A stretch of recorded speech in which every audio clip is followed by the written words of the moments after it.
this is also the lunch where we honor the future broadcasters. And there's a gentleman sitting over there next to Paul Gluck. Tony's one of our scholarship. Tony, raise your hand so they can see you. If you look at our website or the sign, Tony was a scholarship winner in 2006. Today he's working in the industry down at Fox 29, and he's also underwriting a scholarship this year. And it shows the circle goes around. For those of you from Philadelphia, you may know the name Matt DeLucia over at NBC 10. Matt's a scholarship winner from 2005. And he told me that it helped him, getting the scholarship helped him get the very first job. He said all the other jobs after that, it didn't matter. But because there's a lot of people looking at the same job, having a scholarship from an organization such as Broadcast Pioneers, loaded with broadcasters, that it really meant something to the station. Just shows they don't have much taste, but you know, that's how. But you know, the scholarship, what may help you the first time, but then after that, it's up to you to prove what you can do. 2003, Ian Bush, you hear him on KYW News Radio, former scholarship winner. And in fact, we've been doing scholarships for a long time. Scholarship winner in 1974 was a young lady by the name of Liz Matt. The students wouldn't recognize the name as much. Parents may know her as Lisbeth Starr on AM Philadelphia. And a few years ago, we inducted Liz into our Hall of Fame. So we have a scholarship winner who went all the way to our Hall of Fame. Same thing can happen to you. By the way, as you get out into the broadcast community, keep us informed on what you're doing. You know, just send us an email and tell us where you are and what you're doing. We would appreciate hearing that.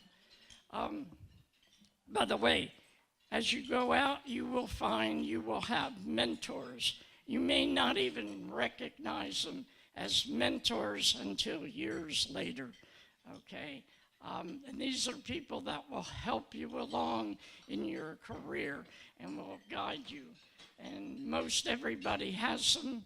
They may not be aware for a long time that they exist, but they do exist. I'm going to bring up Harry Hurley. Harry is basically been described as the Rush Limbaugh of the Jersey Shore.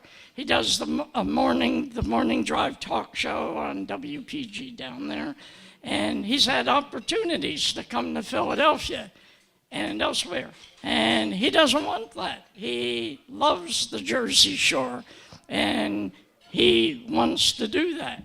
Harry, by the way, is underwriting a scholarship today for a Stockton University student. This is not unusual for people to underwrite scholarships. There's a gentleman sitting at my table here. Cal Rudman, raise your hand. We'll get you up in a minute. Cal Rudman is a real person. For those of you over at Temple University, you see his name on the wall. Yes, give him a round of applause.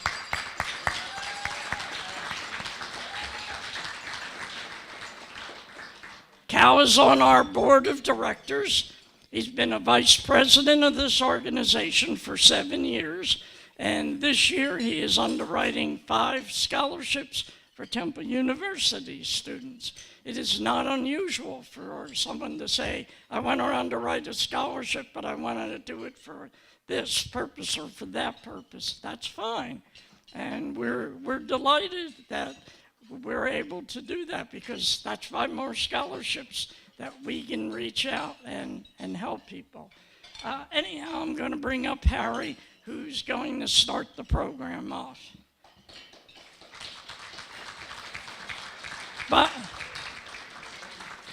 By the way, Harry was inducted into our Hall of Fame in 2013. Okay. Thank you, Jerry. And why don't you stay, because we're going to do a presentation. As Jerry said, my name is Harry Hurley. I work for Town Square Media. Town Square Media is the largest broadcasting company in New Jersey, third largest broadcasting company in America. I've had the privilege for the past 27 years to sign on each morning and try to make a difference in my community. As Jerry said, I was born in the Atlantic City area, born in Atlantic City Hospital.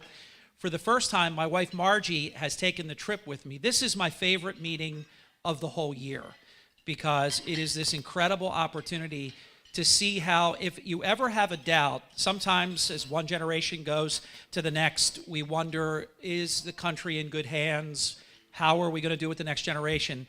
And every April at this spring luncheon, you will see in the next hour that will take place of the wonderful scholarships that will be awarded, and you'll have that absolute just moment of truth where you'll know we're in great hands. It's very inspiring. And as I said, this is my favorite luncheon of the year, because 20 amazing scholarships to 20 incredible people. And I know Bill will talk about it, but hundreds of people go for 20 slots. It's very tough, very, very tough. What I did 10 years ago, I guess this June 15th will mark 11 years, I started the Hurley in the Morning charity. We had done, for the previous 15, 16 years, we had done fundraising on an ad hoc basis, but everything was going on. Great recession was looming around the corner in the Atlantic City area. We were the #1 worst unemployment rate in America, highest home foreclosure rate in America, and I decided to launch a charity right in the midst of a great recession. The need was incredible. In fact, I witnessed people that were providing scholarships become the recipient of charity care. That's how significant your world can change. President Reagan once said that it's a recession if your neighbor is out of a job. It's a depression if you're out of a job. So it was an incredible time. In the past 11 years, we have had the privilege, because of incredible support from our community, to raise over $800,000. Appreciate that. I do want to recognize my wife, Margie, if she could maybe just give a wave. I wanted her to see what this is all about. She hears from me. She knows I make these trips, and I wanted Margie to get to see it. She's been to the Hall of Fame dinners, but this is her first luncheon, and Margie, thanks for making the trip with me. My charity is all about giving back. We have no expenses. No one gets paid. We drive as much to the bottom line as we can so we can write as many grants as we can. What I'm going to ask Jerry to do, if you would you pick up that wonderful item right there? That's about half the size of you. This is a $2,000 check, and I promise you on the back, Jerry, is a little check. It's taped on the back. Each year at the April luncheon, we bring a $2,000 check. This is a $1,000 scholarship for a Stockton University student, and it is a $1,000 grant for the Broadcast Pioneers of Philadelphia Archival Project. As Jerry talks a lot about, that deserves a round of applause. We wouldn't know what George Washington looked like if somebody didn't have the archival project, paintings and any way that you could keep in touch with what someone looked like. Jerry and everybody involved with the archival project, they've done an incredible job in preserving audio and video that in many cases, some of it would have been lost forever. So it's just a tremendous project. So each year for a number of years in the past, and we're going to continue it obviously right now and in the future, we're going to continue the grant to allow the great work to continue. So Jerry, if you would, let's pose with that check and get a picture. Could you bring the check back? Bring it back. And I know Margie's going to take a picture, and we've got a great friend here. I want to put this on our station website. Okay?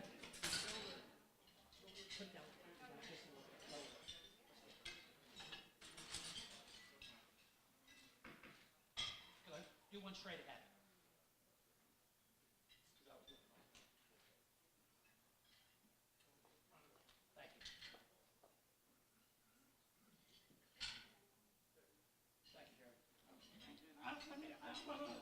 I want to add one thing. I live inside Philadelphia. I get Comcast television. It means I get TU TV. I get LaSalle TV. I get Drexel. I get Community College of Philadelphia. People are actually watching you. There's several of our scholarship winners I've seen on the TV. Don't think there's nobody out there watching you. They're out there. They're watching you. Okay, that's all. Thank you, Jerry. It's my privilege to welcome to the microphone Jeff Benton, the Distinguished Vice President of the Broadcast Pioneers of Philadelphia, Interim Chairman of the Scholarship Awards Committee, because this is really why everyone is here today. There's 4 wonderful speakers. It will be my privilege to introduce briefly each of them, but this is the main event, 20 amazing students that have earned a 4-figure scholarship today, and time is yours, Mr. Vice President.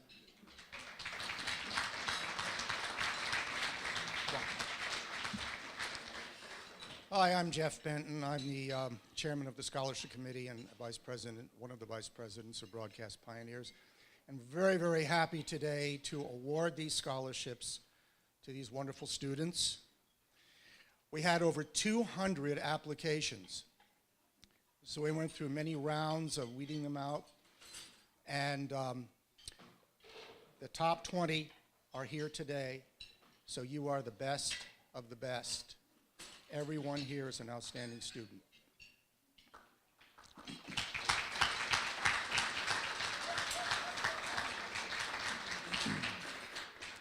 And I know you had to jump through a lot of hoops to get these applications in and done, and it just shows the determination, the drive, and the attention to detail that you have. All characteristics that you will need in the communications broadcast field. So congratulations to you.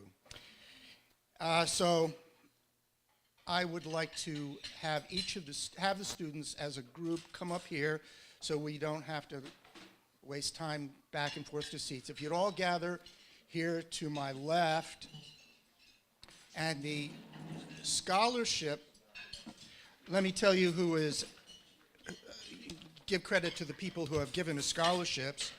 And they're free to come up here too. In fact, I would encourage them to come up here too, hand out their scholarships. Robin and Ira Edelman, in memory of Robin's dad, Leon Love. R. Allen Campbell, Johnny B. Hall and his wife, Dr. Ginny Hall. 7 scholarships, by the way.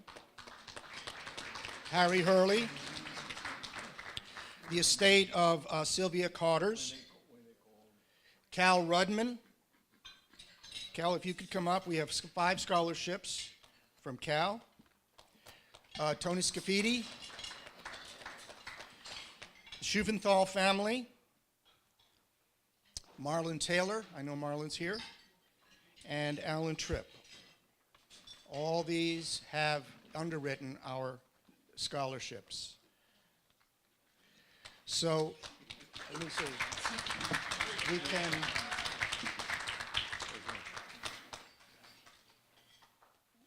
It's going to be. I thought we could maybe hand them out to the people, so but I'll just hand them. Just recognize everybody here who's given the scholarship. So let me call the students by name. We have Callie Montaran, Aaron. Feel free to come up and say a few words. Callie Montana Aronson. And Pat will give you that. Oh, it's hard to say at this point because different schools.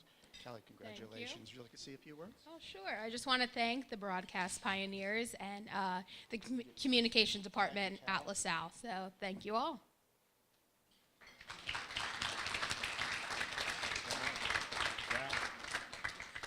We have Maxwell Bass from Temple University.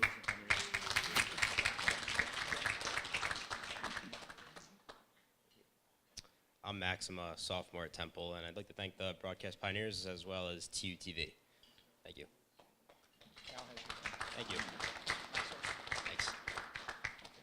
I'll tell you what, we'll hold our applause until the end, and then I'll ask everybody to stand, and we'll applaud for everybody at once.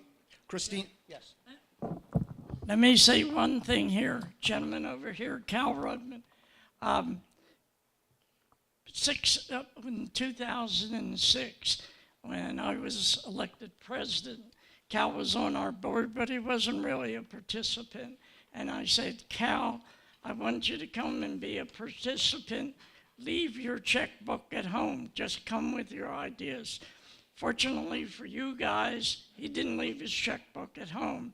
In the 12 years since that happened, Cal has underwritten 70 scholarships, okay?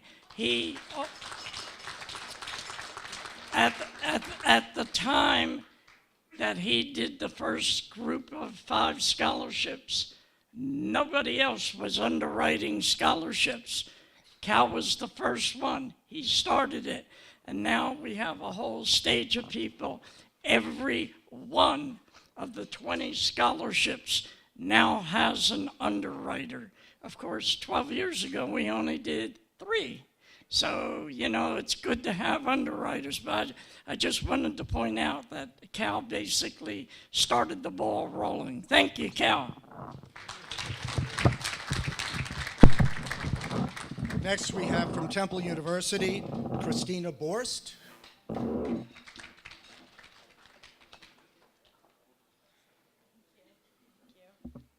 Hello, everyone. Thank you. I just want to thank the broadcast pioneers as well. I actually come from a public relations background. It's been my great honor at Temple University to work on the other side of journalists and broadcasters. That's been so important, so thank you. Next, we have from Rowan University, Thomas Copsetta.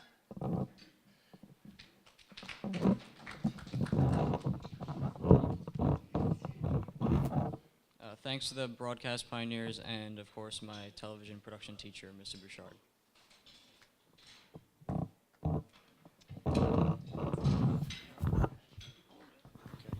Next, we have from Villanova University, Sarah Davis.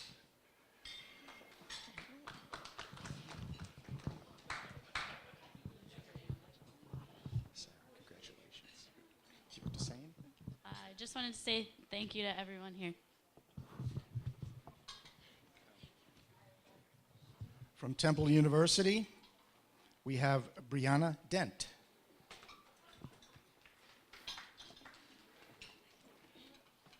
And Cal has your scholarship. Hi, I'm Brianna. I just wanted to thank everyone here. I wanted to thank my mom for taking the time to come out, the broadcast pioneers, TUTV, and Mr. Cal Rudman. Thank you. From the University of Delaware, we have Josh Allen Deal.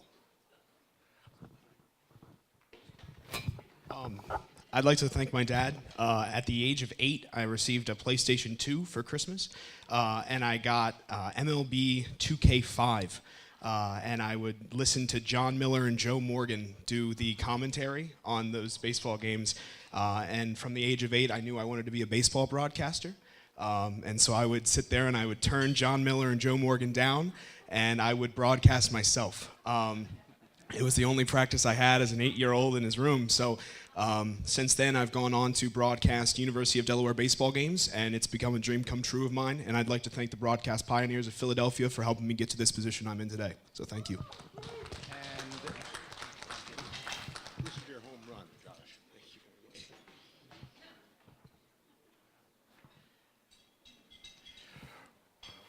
From Temple University, Hannah Geringer.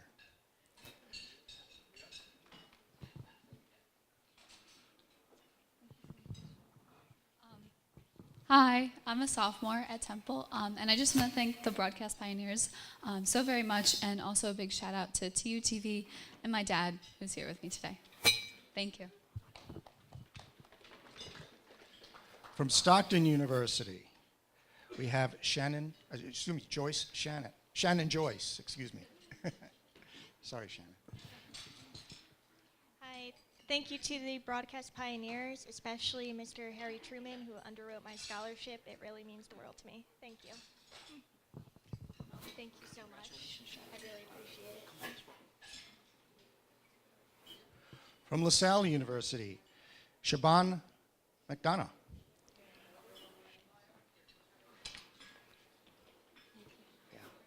Thank you so much. Hi, I'm Siobhan, and I'd like to thank the Broadcast Pioneers and LaSalle University Comm Department, especially Brother Jerry, for helping me out with not just this opportunity, but many other opportunities that I've been successful in. So thank you all. From Temple University, Max Merkin.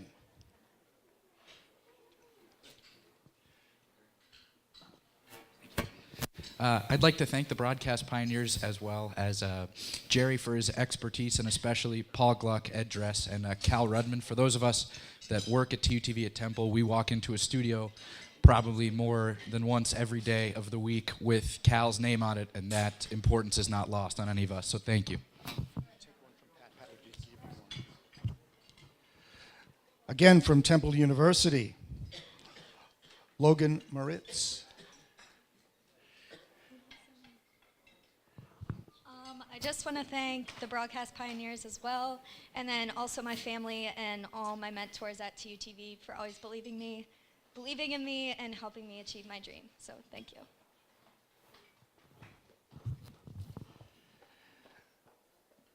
From Atlantic Cape Community College, Gary Brandon Panter.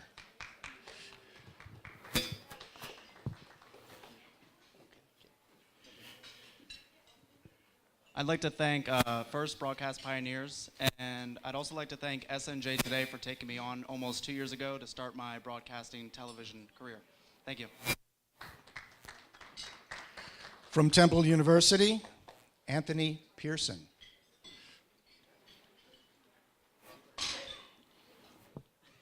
Cal has your scholarship. Hi, I'm Anthony Pearson. Most of my friends at Temple call me Tony. I'm a media studies and production junior, and I just wanted to thank Broadcast Pioneers and everybody who's here. As I'm sure you all know, media is super duper important because it is changing very, very rapidly on a scale that we haven't really seen before. So folks like us, we're moving into this industry right now. We've got a lot on our plates and a lot of changing stuff to deal with and make use of. So this is super important, and I appreciate it. Thank you. You might have a job before you leave here today. That would be amazing. From LaSalle University, Tyler Pittis.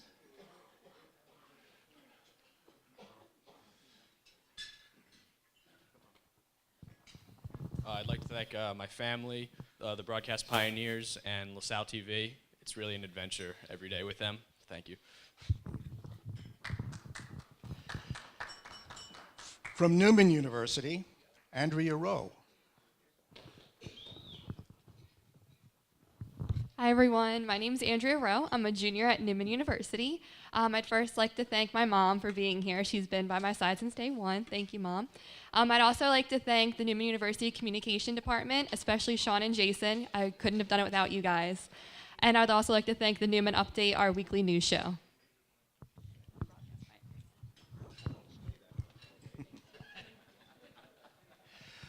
From Temple University, Carly Showmaker.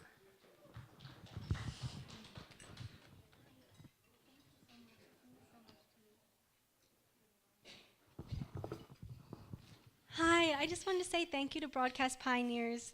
Every little bit helps, and it's really important. So, thank you.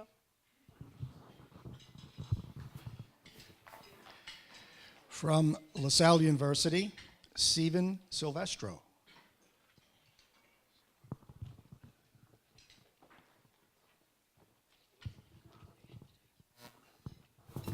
Hello, thank you, Broadcast Pioneers. I'd like to thank LaSalle TV, the Sports Fan Base Network, and last but not least, my parents.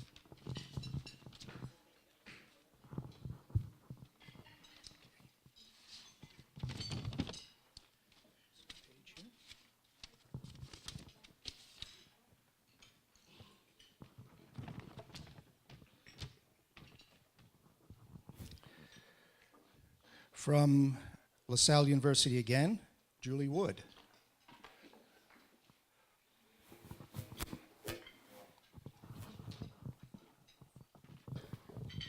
Thank you, Broadcast Pioneers, for your generosity. This really means a lot to me, and I appreciate all the work you do for students who are passionate about this field. So thank you so much.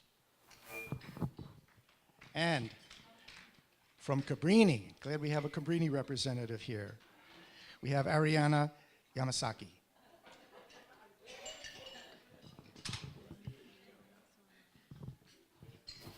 I would just like to thank the Broadcast Pioneers and the Cabrini Comm Department. Thank you. Now I would ask all of the students to stand. And please, let's give them a big round of applause.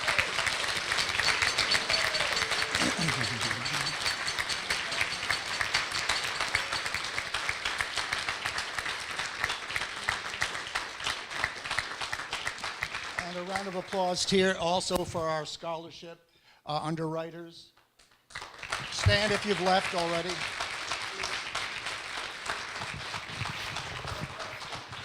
Johnny B. Hall and Dr. Ginny Hall are one of our big underwriters, just like Cal Rudman.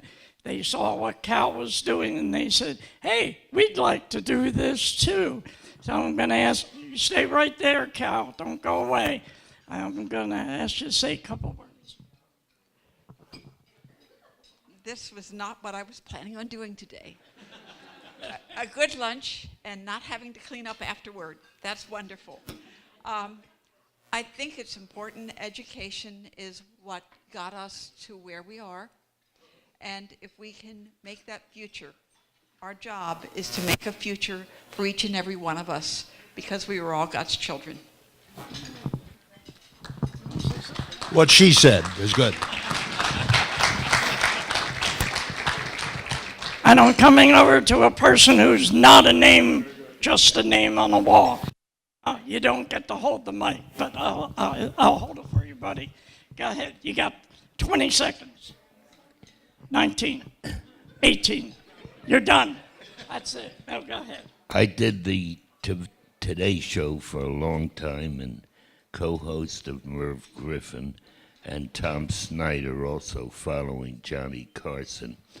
And all I can say about that is Today Show, for example, they give you 3 minutes. And I said what I had to say within 3 minutes. That's it. They did a great job. I expected them to go on. I just wanted to say something to a little bit of history. Yeah, you get a little bit of history. Broadcast Pioneers has been around a long time. Our very first president was a guy by the name of Stanley Bourgeois. Stanley went over and talked to a cigar manufacturer by the name of Sam Paley. Those at Temple may be familiar with that name. And talked him into advertising on a 1-hour weekly radio program on WCAU radio. This is 1926, okay? Bill Paley had just graduated from Penn. He was overseas for 3 months, like people did at that time that had money. He came home and he said, Dad, you're wasting our money. And he says, we've tripled sales. And Bill says, you know, I think I have a future in broadcasting. And of course, for those of you who don't know, he bought CBS when it was the Universal Broadcasting Network and was bankrupt and turned it into what they now call the Tiffany Network. So Broadcast Pioneers goes back almost a century. And we would like to invite you a year or two down the road. You can qualify to be an associate member of this organization. We would love to have you in membership. You may already qualify. 1 year experience, 1 year to 10 years, you're an associate member. After 10 years, a full member, okay? We would love to have you, and you can join all the other people that have worked in the industry. Jeff? Okay, well, I'm going to turn it back over to Harry because I think I've done my business here. And great job, Mr. Chairman. This is the part of the program where we will introduce 4 wonderful speakers, all of them legends, such incredible contributors to our industry. The spoken word is such a profound thing, whether it's with the television camera and audio or radio over the air. Our first speaker, CEO Jerry Wilkinson, mentioned Tony Scafidi, 2006 scholarship winner, and he underwrites one of the 20 scholarship recipients today. He's the television director for Fox 29 WTXF. Tony, the microphone is yours.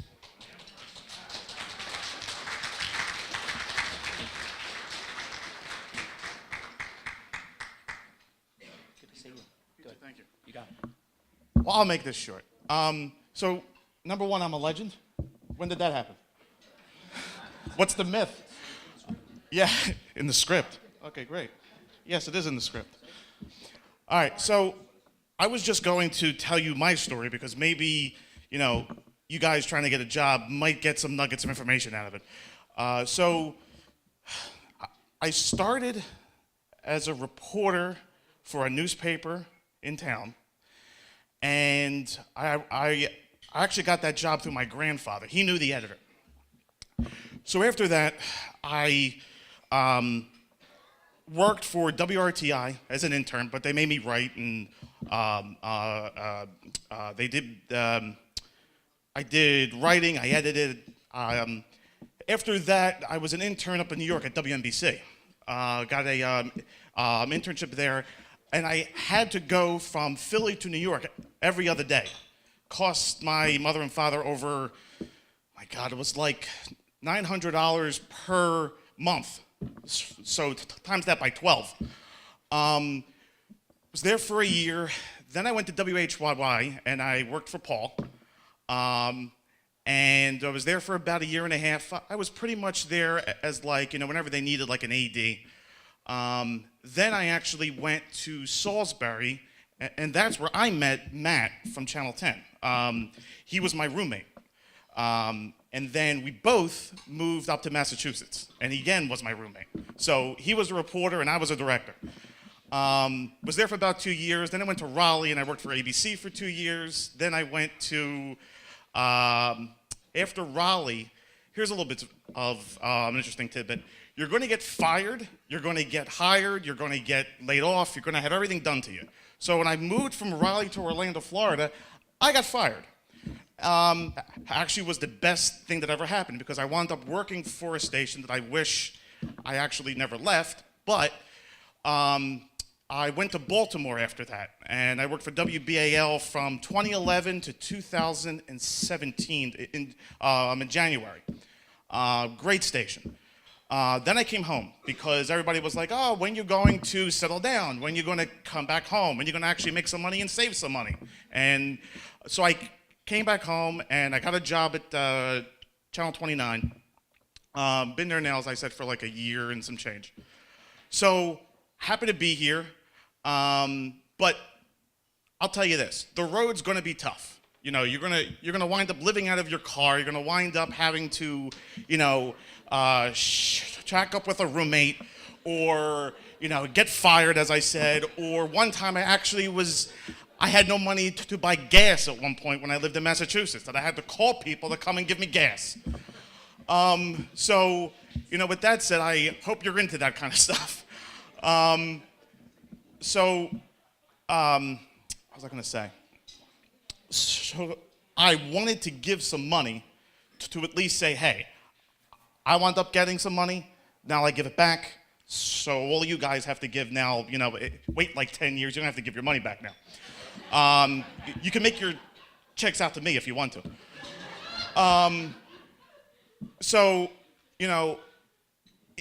It's a good business, it's changed a lot. We were actually talking about, how not too long ago, you had a whole crew in the control room. You had a director, you had a TD, you had everybody. When I worked in Baltimore, I had a crew of 8, and when I worked on the side for Fox News in DC, I had a crew of 18. So when I go to Fox, I have a crew of 3. So that right there, you're really gonna have to learn how to do everything by yourself. the business will change. Who knows where it'll be in 10 years? Who knows if it'll be on the internet? Who really knows? It's whatever the owners pretty much want. So, with that said, keep your head down, stay strong. The one thing I will say was, people will tell you, oh, never burn a bridge.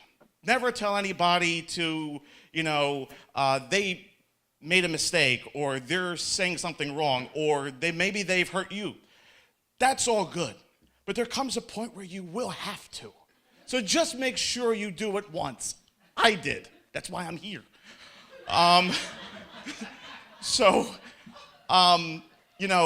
You get pretty much one shot at it. That's why I was fired. And you might actually wind up getting the best job you've ever had. I know I did. You cannot know one thing. You want to be a director, great. Know how to shoot, know how to edit, know how to do everything. If you want to be an anchor, never tell anybody you want to be an anchor. You want to be a reporter, then you want to be an anchor. You have to know how to write first. The business will change. You will be fine. Just keep your head down and just keep on trying to find what you want to do. And if you don't like your job, this is not the job for you. So, with that said, I appreciate everybody being here. So, have a nice day. Thank you very much. You too. Tony, thank you very much for setting the record straight. We have 3 legendary speakers and Tony. It is my pleasure to now welcome Dawn Timoney, very familiar to everyone in this room, from Fox 29, news anchor and reporter. Ladies and gentlemen, welcome Dawn Timoney.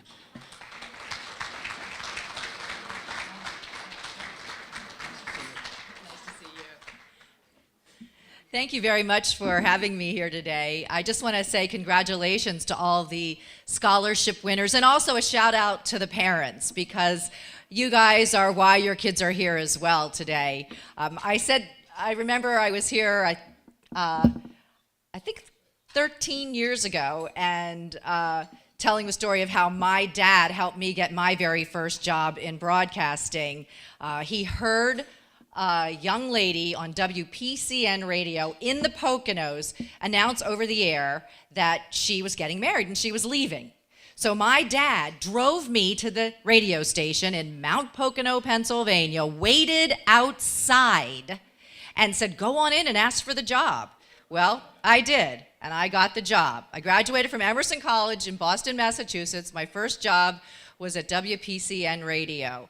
Then I applied for a job in where was it? I think it was, I got a job at WFMZ TV in Allentown, and my dad helped me get that job too. And that's why it's a big shout out to parents. I know Tony's parents helped make sure he could get to that internship in New York. I needed a tape, and I didn't have a videotape, so my dad worked at a company in Easton, Pennsylvania, and he had one of their guys shoot my resume tape for me. My dad's coworker shot my resume tape, and that was like the first tape I ever had that got me my first job in television at WFMZ. But what I really want to say to people here today is never give up, and don't take no for an answer. I was always persistent. My dad always said, if you don't ask for the job, you're not going to get it. And certainly he helped me get those jobs and get my foot in the door. And you will get no's, you will get rejection letters, but you'll also get lots of yeses, and that first letter that you get that says you got the job, it's going to mean so much to you. I will say, I've been in the business for a long time, I hate to admit, but it's definitely changed. And I think Tony did have some good advice.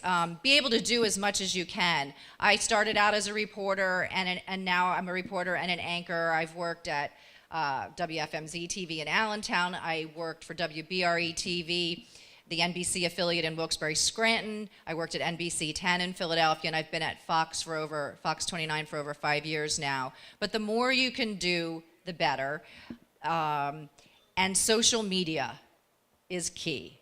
whatever you young people do, you are the future of broadcasting, but social media has really changed the face of the business. Take for example, this horrible plane emergency landing at Philadelphia International Airport. Social media was so key in the coverage of that. People were on the plane and they had internet access. So they had their cameras and they were FaceTiming live from inside the plane what was happening. People were tweeting, people were on Instagram. And as reporters in the business, that actually helped us to cover the story. Years ago, we would never have known who the passengers were on that plane until days later, but we were able to go onto Facebook and find Marty Martinez. If you watch the coverage, he was the guy with the live Facebook post showing what was happening. He had the mask on his face describing what happened. I interviewed a guy yesterday, found him on Facebook, and we FaceTimed him because the passengers initially were being kept in a secluded area because they were being interviewed by the FBI and different aviation people. So it is just amazing what social media can do to help you cover the news, but it's also super important to be very active on social media.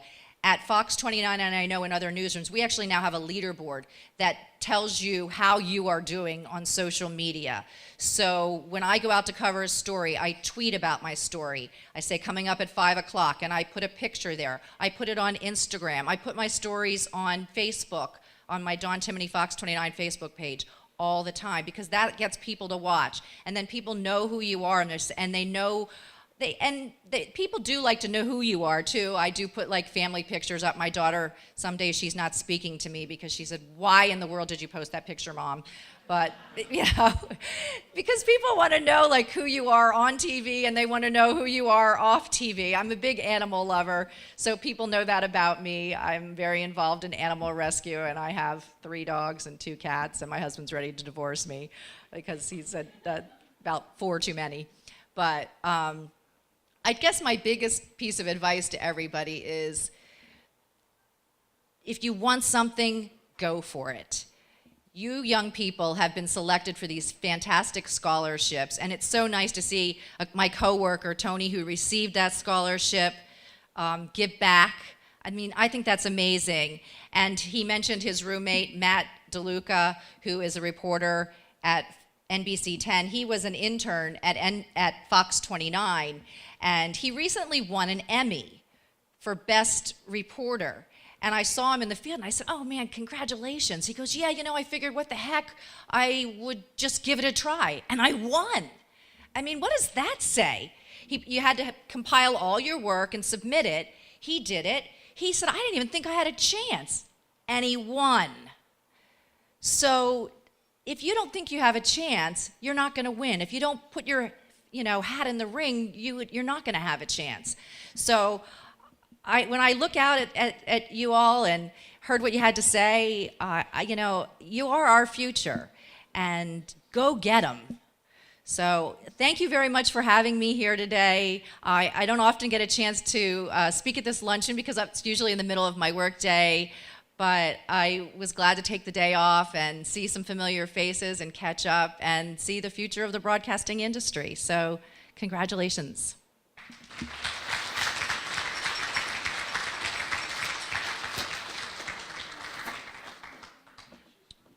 Thank you, Dawn. I want to take this opportunity to welcome to the microphone Bill Kelly, Vice President of the Broadcast Pioneers of Philadelphia, who will be introducing Ryan Fleur.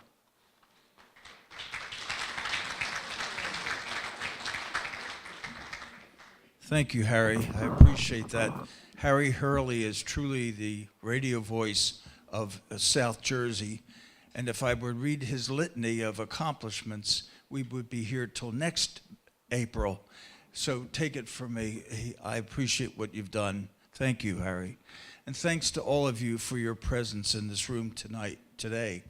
The parents, special congratulations to you, because in one of my next books I'm going to write that I haven't written yet is going to be entitled, "It Does Take a Family." And you are truly a family seated in this room. And God bless all of you. Thank you. And congratulations.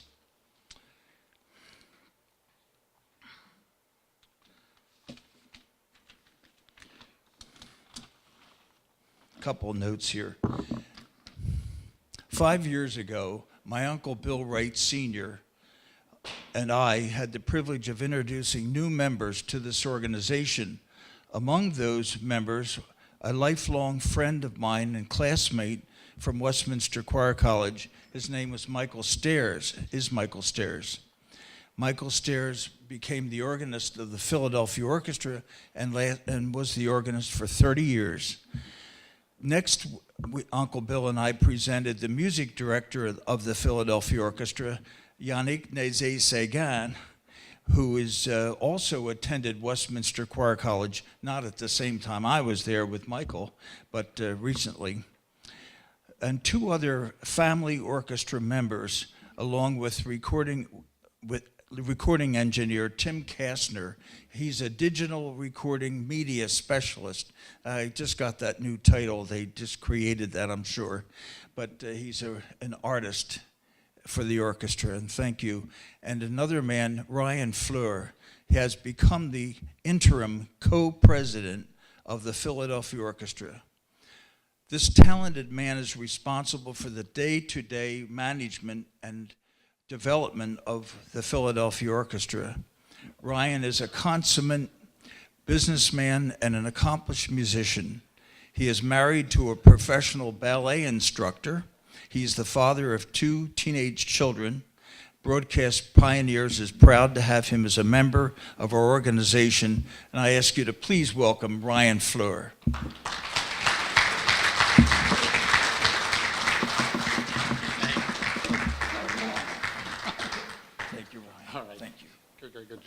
Thank you. You know, four heroic, what was the word? Heroic speakers. It's legendary speakers. You know, on Sesame Street they had that bit. One of these things is not like the other. So you get all these broadcasters, and now you have, a classical musician coming up. So I'm going to go off script a little bit, and just thinking in the spirit of the scholarship winners that have come, that we watched today, and think about, life is truly what you make of it.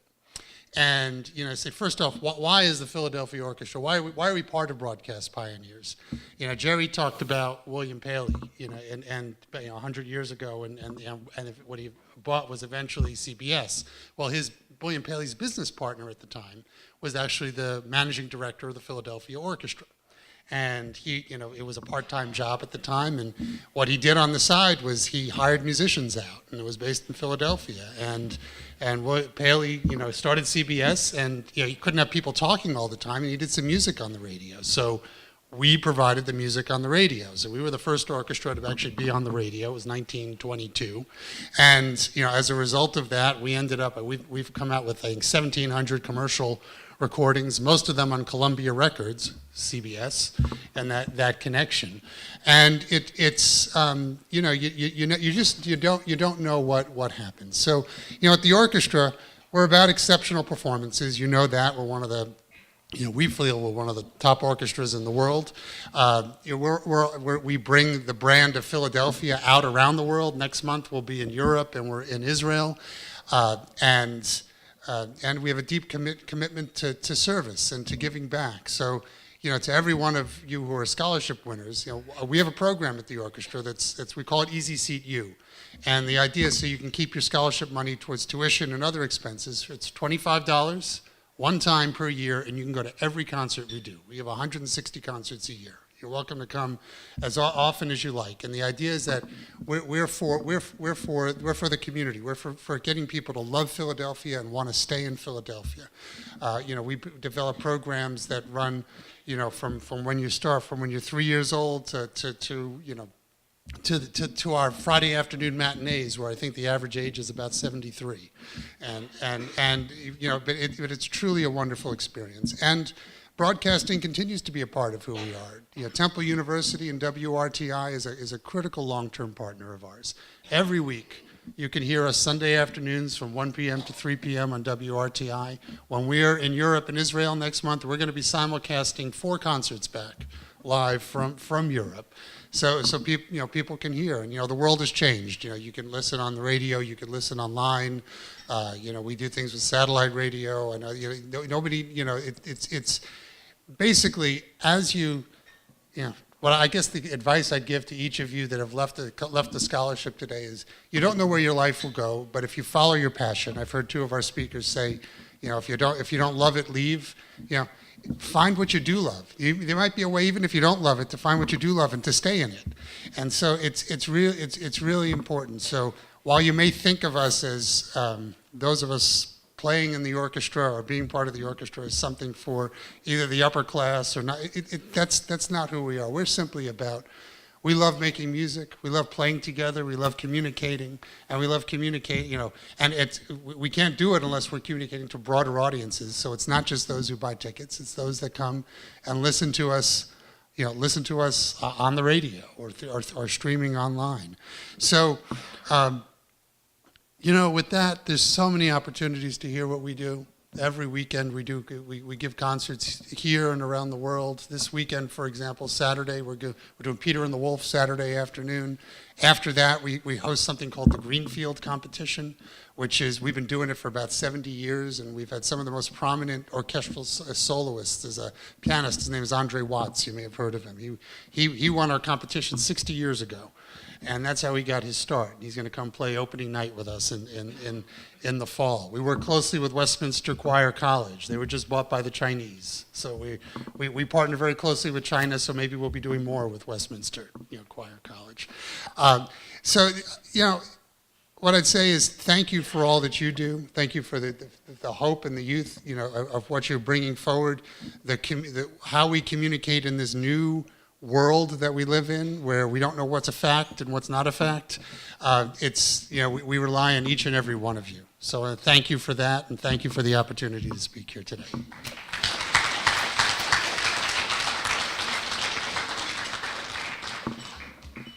I just wanted to say thank you very much. One thing that Dawn mentioned is to be versatile, and it's very, very true. Harry does a bunch of different things down at the shore. He had a dinner where they raised, $30,000 for charity. We're part of that charity group, but we thank you for that. But I wanted to say about versatile. By the way, for our scholarship winners, you are making friends right now at your university that will last you the rest of your life. Okay, I graduated from Temple in 1969, I'll tell you when. Actually, December 68, but they didn't have the actual graduation till May of 69. And I went to college with Mike Mutrick down here, Ed Cunningham, Ed Shockey. You're too young to know who Ed Shockey was. But without Ed Shockey, there would be no Bruce Springsteen. You're making friends that will last you forever. But be versatile. I was operations manager of WDAS in 1971. I was one of 6 people that created a brand new format across the country called Urban Contemporary.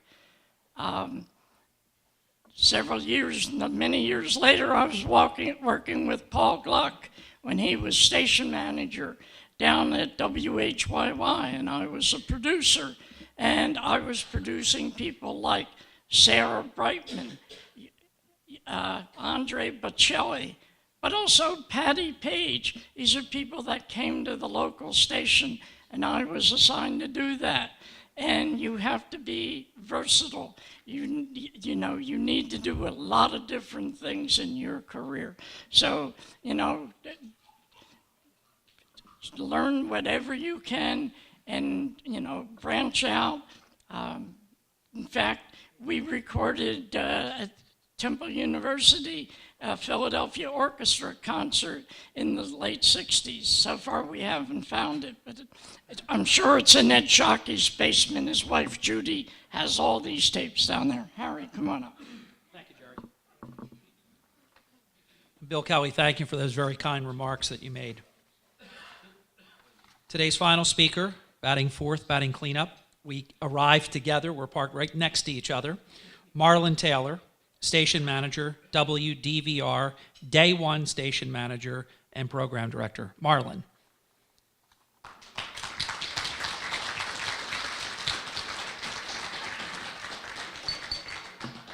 By the way, you may know WDVR more today as More FM. There you go. Okay. Good to see you. Thank you. Thank you. Well, I'm not as good an ad-libber as the other three, so I'm going to follow a script. Otherwise, I will be rambling off into some foreign territory out there in hole 17 or something. Anyway, as I think about yesterday, I don't know, not too many of you students probably thought about it, but the parents thought about yesterday being deadline for filing your taxes. And so I thought I'd start off with a story related to probably what's one of the most feared and loathed organizations in America, the Internal Revenue Service. And this story goes back to 1966. I left Philadelphia to go on an adventure, what I thought was a wonderful new challenge that I was ready to handle in the city of Boston. Well, it turned out that I would be working for, with, or whatever, one of the most eccentric individuals ever to enter the field of broadcasting. I shouldn't speak too negatively about him, though, because he was from old Philadelphia, rich family, which is where he got his money, but he was also a brilliant electronics engineer. Name was T. Mitchell Hastings, although everybody by that time knew him as Mitch. He came to Boston, and he built a network of 5 stations stretching from Boston to New York City. That was 1958. By the time I got there in 1966, he'd managed to have to sell 3 of them to keep the other 2 alive. Anyway, to get to the IRS part of the story, one of the early experiences there, an Internal Revenue agent would set an appointment to meet with Mitch on Monday afternoon at 1 o'clock. He would be there, the agent would be there already. 1 o'clock would come, no Mitch Hastings. 1:30, no Mitch Hastings. Somebody would finally get on the telephone and start looking for Mitch Hastings. Well, they'd eventually find him. He'd still be at the family weekend home down on Martha's Vineyard. And you would think if this was a one-time occasion, Mitch forgot. Well, this happened week after week. And I don't know how the IRS tolerated it. If it were you or me, I think we would have been in jail after a couple of weeks for not showing up. But anyway, that's my IRS story to get things underway today. The only thing we can figure out, we never really quite knew why the IRS agent wanted to see Mitch, but I finally figured it somehow related to the fact that even though the station made no money, so much of what we were advertising on the air was what we in the industry called trade deals. And they all were benefiting Mitch's family and Mitch's children. And one example of that, and I don't know how many are old enough to remember something called the Evelyn Wood Reading Dynamics speed reading course that was very popular back in the middle part of the last century. Well, it was easy money to get on your station if the reading dynamics people thought that you could generate leads for them. They'd easily sign a $100 a week, 1-year contract, and if you produce leads, you'd get increased budget. Well, I got the contract just by almost walking in the door and asking for it for WBCN in Boston. Before I'd ever got on the air, Mitch had also visited the Evelyn Wood folks. He had converted the deal to 50% cash, 50% trade, which didn't seem to be a very positive move to me. But anyway, he wanted to get his children trained in the speed reading course. So that was his way of doing it, rather than paying them money. And that was just the beginning of what turned out to be a 1-year chaotic run. And there's so many other stories. We could be here all afternoon talking about Mitch. But and everybody who ever worked for him had stories, except people that didn't get paid who never would work for him again. And that eventually almost shut down both stations. But that's another point. Fortunately, a year later, I would have an opportunity to leave what WBCN was a classical music station, and go back to my own territory, so to speak, of the WDVR sound. And Kaiser Broadcasting would come to Boston and get ready to launch a brand new FM using the what we call the WDVR format that I had created here in Philadelphia in 1963. The call letters there was WJIB, and I would be its music director. And for me, my life, and some of you may relate to it very well, I was always more of a builder and a refiner than a maintainer. When things would become too routine and get a little boring, my creativity was not being demanded for, commanded anew. I would get bored and look for a new opportunity. Some of them were good. Going to Boston, for instance, wasn't a good one. But anyway, you jump, and sometimes, as one of the earlier speakers said, you take a chance. And you have to be courageous in this business, I think, if you really want to get ahead. But I managed to start 3 stations brand new, one in Bethesda, Maryland, WDVR being number 2 here in Philadelphia, WJIB in Boston. I also, the last part of my career, 15 years, I spent in satellite radio, part of the startup team for XM Satellite Radio. In the first 3 years there, I created 3 channels for them of very diverse programming from scratch. And all 3 of those channels are still on the air and can be heard on Sirius XM satellite radio today, and I'm very proud of that. Plus, I've had the opportunity over the years to take and refine and rebuild numerous other stations across, the country. From the very beginning of my love affair with radio, which was 70 years ago now, so I'm the old guy up here today, compared to all these other young people. All I ever really wanted to do was play music and create programming that would make people happy. And I think everybody, Harry Hurley in his own way, does that with his talk programming. Bring joy or uplifting or something positive, useful to people's lives. And a principle that I developed a long time ago, a lot of people where I worked under senior management didn't want to hear this. My philosophy is the listener is number 1. If they aren't the priority, why are you bothering to do it? Because that's the only way that I see to win. And too many in management today, it's very obvious to us who are in the industry, are ignoring that principle.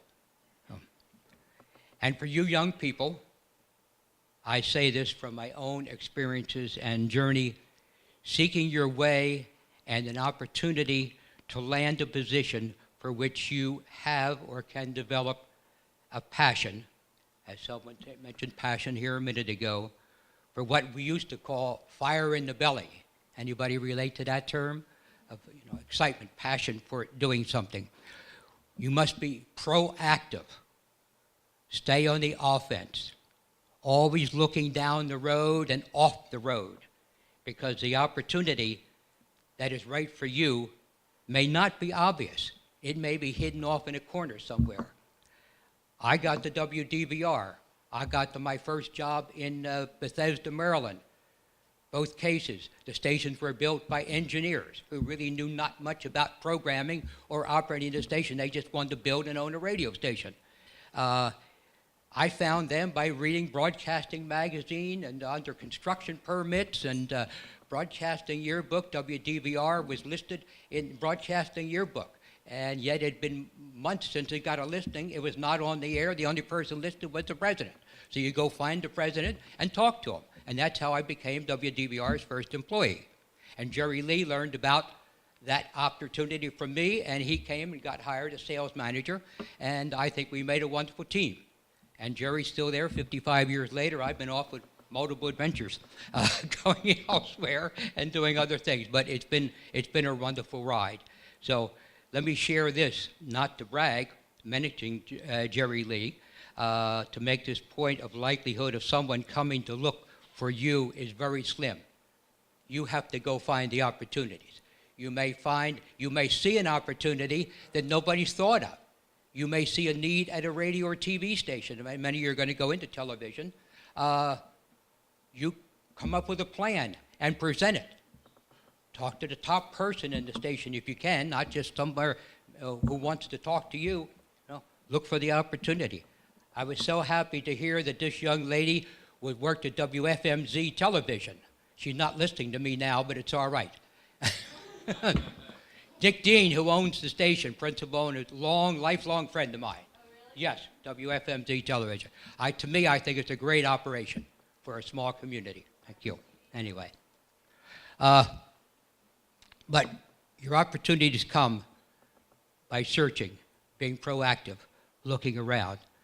The only time that somebody ever came looking for Marlon, cared about me, was 50 years ago this month. Jerry Lee came to Boston and asked me if I would consider leaving Boston and WJIB and coming back to WDBR, where they had some challenges, and he wanted Marla to come fix them. So, and the timing was perfect, as somebody said, I think our first speaker, because I had just received a raise, but the amount of the raise showed how little they valued my contribution to the station's success. And it was already like number 2 in the ratings in Boston in 7 months, or actually 5 months on the air. So it was an easy decision to come back here, and it proved to be the perfect move for me because it set the stage for me to take on to what my next step, which I say is probably the highlight of my 60-year span career in broadcasting. Less than a year later, I would realize the treasured opportunity of a lifetime to take a truly sick New York City FM station with the call letters of WRFM and build it into one of the most beloved and successful stations in New York City radio history. Related to WRFM, here's a story that may keep you awake. Early 1971, we began receiving telephone calls from a woman named Frances Kaiser, begging us to stop playing a particular song. The reason? It had been secretly encoded with a subliminal message designed to drive her insane. And these calls would continue to come every few days, most every time the song played. And mind you, this was just an instrumental cover of a particular title. It was not the original vocal. And I tell you, it was a hit song from the 1960s, but at the moment I cannot remember the title of the song, but it was not going out of my head. Often the calls would come to me, even though as the general manager of the station, I also was doing the programming because I was the programmer. I'd been with the station about a year at that time, and we'd been playing the song all along. What attracted her, what got Frances to tune in, I guess, was the fact that after a few months, the station, which had been number 23 in the Arbitron ratings in New York when there were only 24 stations in the book, they had been there at number 23 forever and ever since the beginning of Arbitron. And we had just blasted to number 10 in the ratings in New York City. And that tremendous growth brought a great amount of new listenership, obviously Frances Kaiser. And while the calls stopped coming to me, I'm not sure if they stopped coming to the station or not. However, that would not be my last contact with Frances Kaiser. A few years later, while I was in a broadcasters convention in Los Angeles, the phone rang in my hotel room about 7 o'clock one morning. It was Frances on the phone. Somehow, under some guise, she had managed to get a secretary to tell her where I was, even the hotel that I was staying in, so she could track me down and try to get me, I guess, to stop, playing the song. We thought that would be the end of her. Then, nearly a decade later, by this time, the middle 1980s, I received a notice requiring an appearance at the New York City Small Claims Court. Well, I had no station affiliation any longer at that time. By that time, we had launched our Bonneville, which also was the owner of WRFM, radio programming, syndication, and consultancy service. My name was in her record, in her mind, so my name was on the claim that she filed with the with the small claims court. Anyway, on the specified evening, a limo took me to the claims court in Lower Manhattan. I met up with our New York attorney, said, sit in the back, don't say a word, I'll handle. And as soon as her case was called and she began to speak, you knew where this was going. Francis began by telling the judge how he could have better handled the previous case. So you know how well that set with Francis.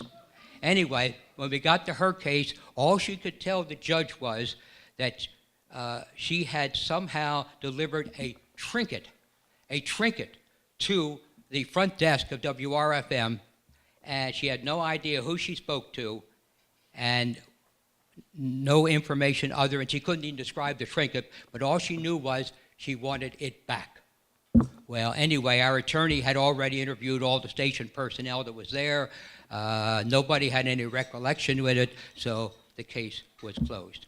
And regarding WRFM's rapid rise in audience, we used the same technique we had used here in Philadelphia 6 years earlier, printing and placing the FM dial card. And I don't know how many of you have ever seen an FM dial card. It looks something like that. Back in 1960s, FM was still new. Now today, social media is the new thing, or even getting old at this point. The FM was new in those days, so putting these cards out got people's attention, showing what could be heard on FM radio. But the key thing was, even though then the dial card generated initial interest in the station, and that generated word of mouth talk about the station, both here in Philadelphia in '63 and with us in 1969 in New York. And word of mouth is what put us on the map.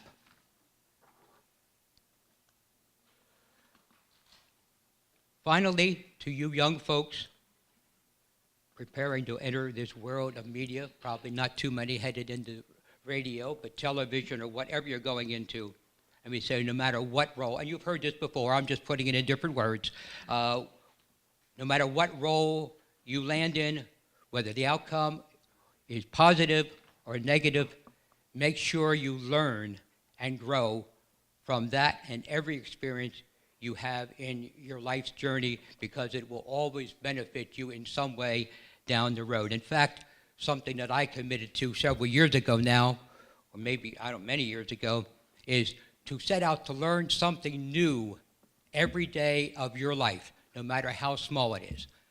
I'm still learning little nuances to email, you know. Of course, email came into my life, I was already, well into my 60s, so, that's was a good thing to learn. I think now, before I wrap up, I want to just change direction a little bit completely. I just want a moment of time of remembrance, and I may even need my glasses to do that. And I don't think Jerry Wilkinson knew this was coming, but anyway. There were two scholarship grants today that were given out in honor and memory of two WDBR employees. They were both part of our original startup team. 5 years ago next month, we celebrated the 50th anniversary of the birth of 101.1 here in Philadelphia. Originally WDBR, of course, now is More FM. And that was right here in this room, right, Jerry, that we had that? When we launched in 1963, the staff consisted of just 7 of us. This is running a 24-hour-a-day live radio station. So you talk about this fellow that talked about getting by with a crew of 3 people. You know what we're talking about. 50 years later, at this celebration here in this room, 4 of those original 7 people were present, which I think is something in itself. And all 4 were Broadcast Pioneers members. Sadly, last year, within a 4-month period, we lost 2 of them, Joaquin Bowman and Dave Shayer.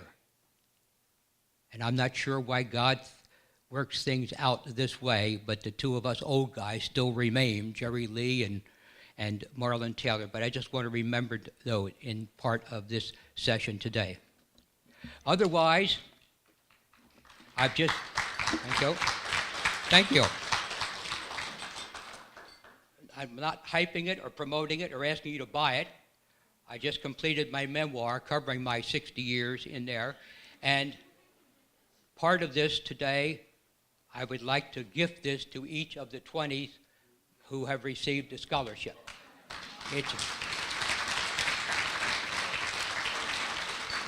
It's about radio, but I think there's a lot to learn regardless of going into radio, TV, or anything in the media world, because it's the story chronicling my years, but there's a lot of things that I went through, innovative actions we took that anybody could use for lots of things. And if anybody else should want a copy other than the scholarship awardees, it's $15 cash and carry. Otherwise, or if you want to buy it, you really want to buy it, and you want to do it otherwise, you can go to the Radio Pioneers Amazon Smile account and buy it on Amazon. It's titled Radio, My Love, My Passion. I couldn't think of a better name. Actually, I did have a better name, but my wife renamed it this, which is a better name. Okay. Thank you, Jerry Wilkinson. Thank you to the board members who invited me to come here and speak today. And thank you all for allowing me to speak and ramble on. Any questions? Any questions before I go? No. Okay. Okay. Thank you. Thank you. Jerry? I just wanted to remind our scholarship winners that this gentleman will give you a free copy of his book. He'll be right over here. And I also wanted to say, he mentioned Dave Scher, who passed away recently. His estate left us a nice sum to help out in our archive project. And my daughter Zara works with Joaquim's sister over at Rutgers University. So anyhow, I'm going to take this moment to plug. It's one thing you should learn, how to plug. That's always going to be helpful. Next month, our May luncheon is sort of like today. We're going to have a mixture of speakers, and I offer each of our 20 scholarship winners a chance to come free next month. Just email me and we will take care of you. Our speakers, we're still working out all the details, but we have the daughter of Les Kiter, who was a sports announcer here on Channel 6 in the 60s. For some of you who watched the original Hawaii 5-0, he was a broadcaster there and he was in that show. So she'll be with us. Amy Buckman, who spent many years at Action News, will be with us. And we'll also have David Yaganoff, who is the head of the Philadelphia-based Entercom stations. Entercom used to be known as CBS Radio, and a local organization, both the entire network and all the owned and operated stations. He'll be here next month to talk about the future of the company and the brand new building they're building down in Center City and all that. So we look forward to seeing everybody next month, and thank you for coming. Oh, and this gentleman here is doing a golf tournament again for charity in June. Thanks, Harry. CEO Jerry, thank you. To the executive board, thank you for the opportunity to be here today. A round of applause for Tony, for Dawn, for Ryan, and Marlon.